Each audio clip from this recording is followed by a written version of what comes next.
What's going on, guys? I'm your host from the East Coast, Gene the Man 94, here to give you guys my NXT Takeover Toronto review.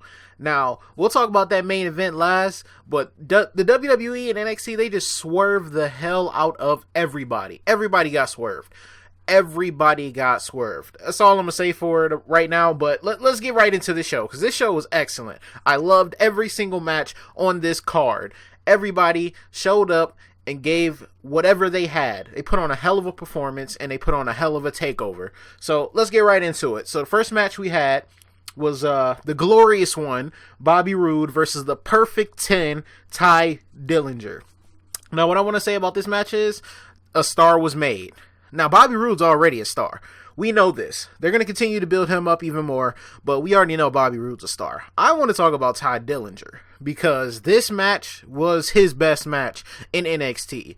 And when I say this man has literally clawed and fought his way to even get a spot back in the WWE after being fired, and coming back and just giving a shot inside of NXT to prove that he's worth it, to prove that he belongs, this match just helped his case even more. So yeah, let's get into the match. Now, before the match, Bobby Roode had a choir sing his theme song on his way out. And that right there in itself was just glorious.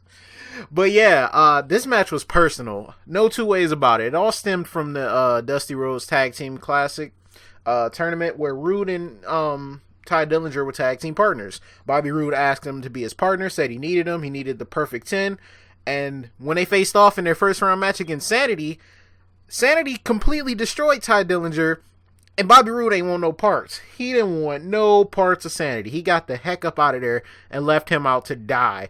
Like, it was to the point where Ty Dillinger was literally crawling towards where Bobby Roode was walking away, like, Bobby, help! And then they just, I'm sorry, that was funny, but they just killed him. But yeah, so, you know, Ty had a nice little chip on his shoulder because of that, and he really wanted to beat up the Bobby Roode, and he had a very different demeanor about him. The crowd absolutely loved him. They chanted 10, not only for this match, but the whole night. Every time two of the wrestlers were either outside the ring, somebody was getting counted out, they just chanted 10. They didn't count 1, 2, no. They just did 10 every single time. There was no in between. It was just 10. Everything was 10. The strikes in the corner, 10. The 10 gimmick was over tonight. They loved him in Canada because he's from Canada. But this match, man, his confidence was even more than it already is. He was on top of Roode from the beginning because, like I said, Roode left him to get destroyed. Roode did get some offense in and, you know, took over the match. But like I said, Ty Dillinger is over. Like, he is just incredibly over. Bobby Roode has some great work in this match. You know, him doing his heel work was definitely good. It was just a great match to kick off the show. They tore the roof off the place. Ty almost won a couple times. He paid homage to Bret Hart with a sharpshooter, but Bobby Roode managed to get out of that, and he was about to use the I forgot what his finisher is called. Dang, I think I should know that. But anyway, he tried to steal his finisher, but he got up out of there. And then he was about to tap out to the sharpshooter, got out of that, and then Bobby Roode hit him with the DDT to win. He didn't win the match, which I kind of predicted that he would, even though I didn't do a video. I just did my predictions over Twitter. I figured he was going to win this match, but even though he lost, even in defeat, this is how you build people up. Because he was over with the crowd. He had a great match with one of the best wrestlers in the business today in Bobby Roode. And he just showed off his skills and showed that he can hang with the big boys. So hopefully they do something to push him. They're not going to push him to NXT Championship or, you know, WWE Championship. But he could be a great mid-carder. Everybody doesn't have to be the top guy. But he could be a very entertaining part of the mid-card that they desperately need. But yeah, hell of a match. Credit to both of those guys for putting on a great match. The next match we had was the finals of the Rhodes Classic Tag Team Tournament. It was the Authors of Pain versus TM61, Shane Thorne and Nick Miller. I don't really know the name of the Authors of Pain. They said it, but I kind of forgot. So the thing about this match was that since Paul Ellering had been interfering in most of their matches throughout the whole tournament, he had to be suspended above the ring in a shot cage, so he couldn't get involved. which I'm just like, why didn't you just ban him from ringside? And if he came out, they just get disqualified. But nonetheless, they suspended him above the ring. The match started off crazy, though, when Thorne jumped off of the crane that was holding the little cage that Ellering was in. Nice little spot to get the crowd into it. It wasn't, a ton of spots during this match because it was more of TM61 trying to break down the Authors of Pain, because those guys combined are like 610 pounds. So it's not really, too much you can really do, especially when they start to get their offense in. And those two guys are just a force to be reckoned with. Like, man. And they've definitely got some stock invested into him, especially if they're putting the legend Paul Ellering with them. He used to manage the Road Warriors. I'm not sure if you guys have heard of that tag team before, but yeah. So it's definitely looking good for those guys. They're, like I said, destructive force, and they were looking up into the cage the whole time because Ellering was still giving them instructions. He couldn't physically get involved in the match, but he was still shouting instructions, and they were just following his lead. It was a point in the match where they were like outside of the ring and the ref was distracted. Ellering somehow got a chain either from off the cage or just he had it in his pocket and threw it down. And then one of the Authors of Pain went to go hit one of TM61 with it. It failed because the chain like flew into the crowd. And I'm just like, oh God, I don't think you guys meant to do that. But they winded up winning with their finishing move called The Last Chapter. It was a good match. And Ellering's brilliance prevailed once again, even though the odds look stacked against them, even though those are two big dudes. TM61 had been on a roll, in the tag team tournament. Nobody expected them to get to the finals, but just the fact that they did, they put on a good showing, but they ultimately fell victim to the new Dusty Rhodes Tag Team Classic final winners, the Authors of Pain. They are now etched into history, along with Samoa Joe and Finn Balor, who won it last year. And, so now we have the tournament is over with, but maybe going forward, they'll try to build these guys and probably eventually lead to them winning the NXT Tag Team Championships. We'll see. We'll see where they go from there. But speaking of the NXT Tag Team Championships, we had the best 2 out of 3 falls match versus the Revival versus DIY, Johnny Gargano and Tommaso Ciampa. This was another great match. Like I said, this whole card was great. I enjoyed every match on the card. The story they had in this match was a good one. The Revival got off to an early start, and they actually got an early pinfall over TM61 over DIY. They hit the Shatter Machine early on Gargano, and they were just working him over for like majority of the match, like 3/4 of the match.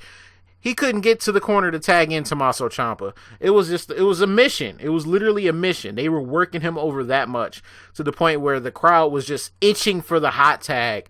And as soon as it came, though, it was great because then the crowd popped for it. But it was so many factors that was keeping Tommaso Ciampa from getting inside the ring that the crowd was just like itching, begging for him to get tagged.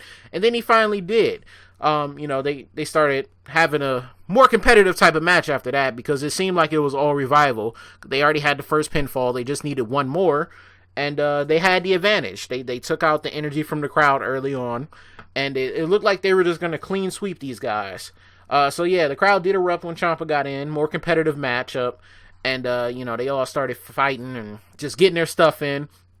They were fighting out of submission moves. There were a bunch of false finishes. Gargano and Ciampa did tie it up with their like double super kick move that they do. They were able to finally get a pinfall, and that took forever.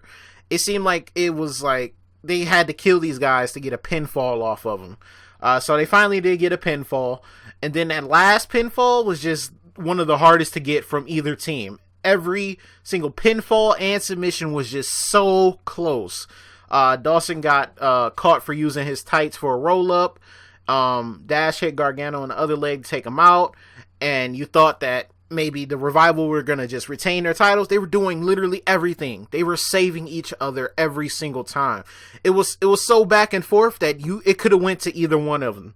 But in the very end, Gargano and Ciampa were able to put on their submission moves on Dash and Dawson. At the same time, in the ring, they were trying to save each other from the submission, but they were both caught up. So, there was no hope of getting out of it. They both were in the submissions, and they both tapped out. And we have new NXT Tag Team Champions. And I'm so happy for these guys, because these guys have worked their way up from the indies. They came in through the Dusty Rhodes Classic last year. Just been working their way up, fighting their way through NXT. And very proud of both of these guys. They put on a great match, fought through the Revival, who are very, very tough to beat. Like, they've taken out American Alpha. They've taken out Enzo and Cass. They've taken out a lot of people. I think the Vaudevillains, too. Very credible tag teams in NXT.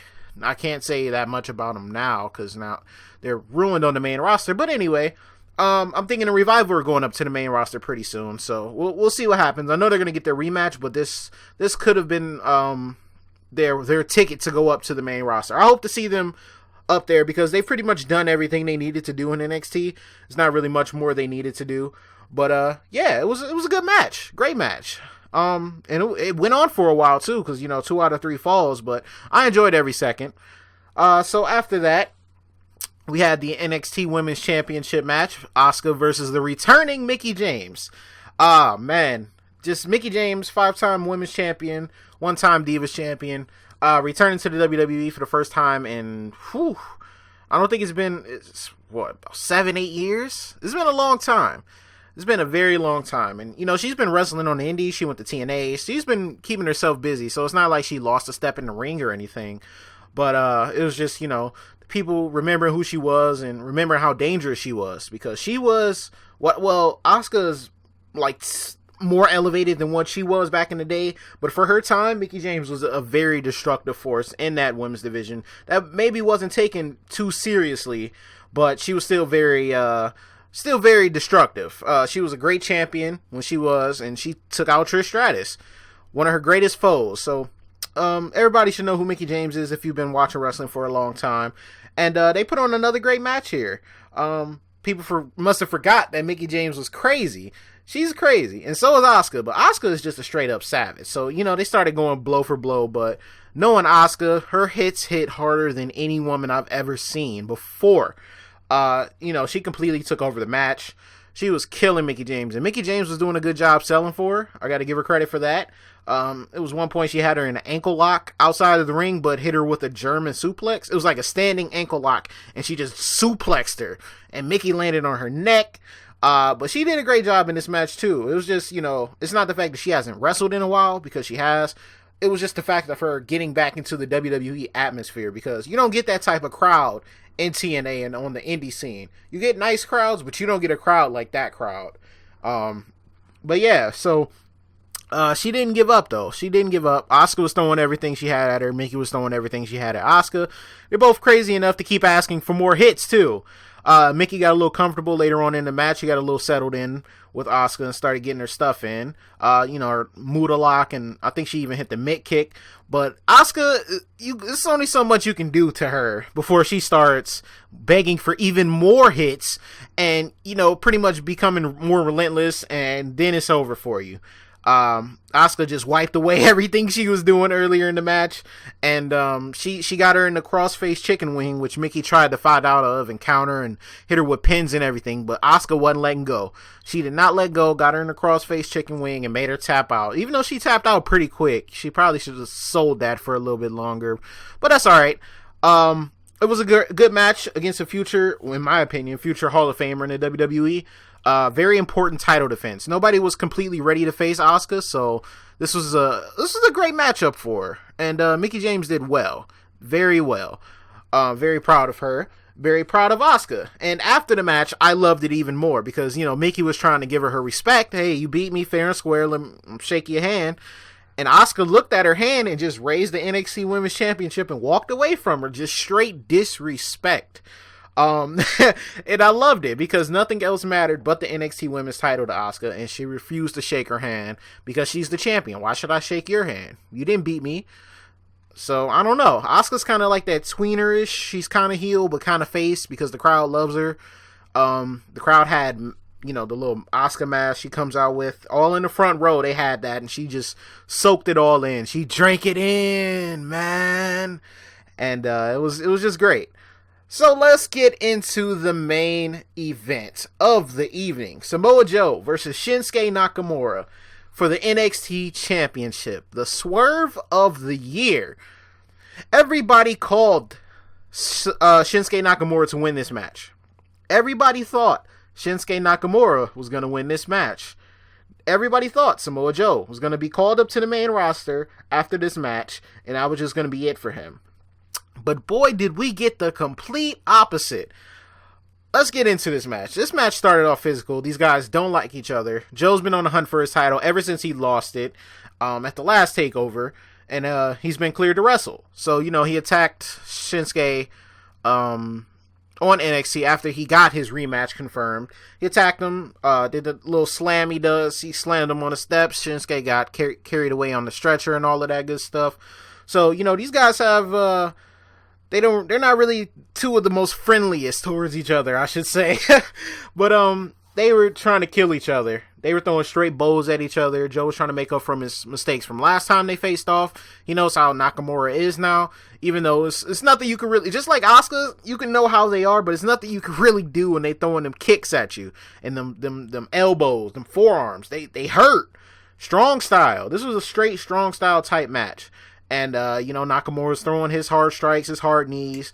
And Joe did some damage to Nakamura as well. Like, he was taking out his legs for most of the match. One of the things he needed to beat Joe. Hit that Kinshasa to get the win. But he actually countered out of the Muscle Buster to hit the Kinshasa, but Joe kicked out. Last time, he got kicked in the jaw, and it looked like his jaw was broken. So, his endurance had increased from the last time. And he played everybody. He swerved us. He got out of the ring like his face was hurting, like he was a little disoriented and everything. The ref came to check on him. Shinsuke was just prepared to hit him, you know, outside the ring or whatever. I mean, not then. Joe got him in the coquina clutch. That's where he swerved him. He got him in a coquina clutch. He started to fade, but he fought out of it. And then Joe hit the, what do you call it? The camelplex? It was like 3 different suplexes in a row. It was a German suplex, a dragon suplex, and a straightjacket suplex. And then Joe started to bleed out of his eye a little bit. His eye got cut. But they didn't really pay no attention to it this time, like they did against Finn Balor when he started bleeding.